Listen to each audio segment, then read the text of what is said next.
Zay nandena mangiany bebe sy dadabe le toerana naleako amin'io de zera be ka tsy mba misy fa afaka mandeha ony ala tamy vama nandeha milamindamy nandefa lamosika fa ny lalana mangile vorona ny mba namako tany no tsotsofony rivotra mamy kanefa rehefa kaiko tonga amy tanàna misy sipakely avy natsaka rano na rabaiko izy tsy mba ny salasala za tonga tena mpandrosony atrano aye narosony avany ny kale nefa zay tsy mifankalale za ko tsy ny salasalo manoano kalono ny vare ka veo zay vo mifankalala ay tena vehivavy tsara fana lalalalalala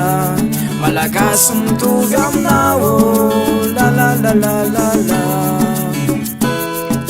zany ka tena vehivavy tsy tsotra sady tsara fanabe zany ka tena vehivavy tsy manadiny ny fomba malagasy zany ka tena vehivavy fana mandalo aza manao azafady ayaya fa tena vehivavy tsara fana lalalalalala ka tena hoetiko anaraka anao lalalalalala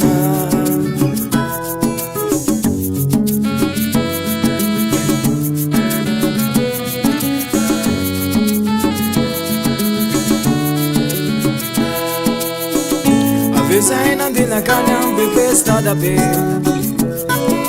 faly be dadabe sy bebe nahita an'le safy kely nefa ela be tsy tazany za rehefa makany defa zatra mba mitondra any ze zavatra mba mahafinaritra azy tsy naritra bebe ka nanontany anty raha zazavavy io velivadiny la tsy vadiko izy lony azafady mba tena vehivavy tsara fana faly dadabe nahita anazy ka tena hoetiko anaraka anao lalalalalala zany ka tena vehivavy tsy tsotra sady tsara fanabe zany ka tena vehivavy tsy manadiny ny fomba malagasy zany ka tena vehivavy ka na mandalo aza manao azafady ayaya ma tena vehivavy tsara fana lalalalalala ka tena hoetiko anaraka anao lalalalalala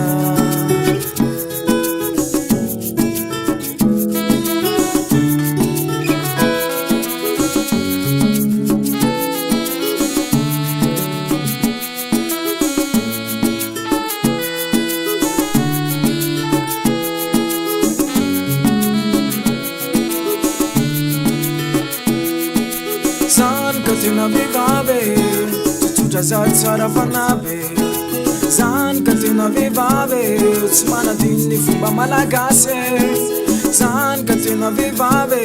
fana mandalo aza manao azafady ayaya fa tena vehivavy tsara fana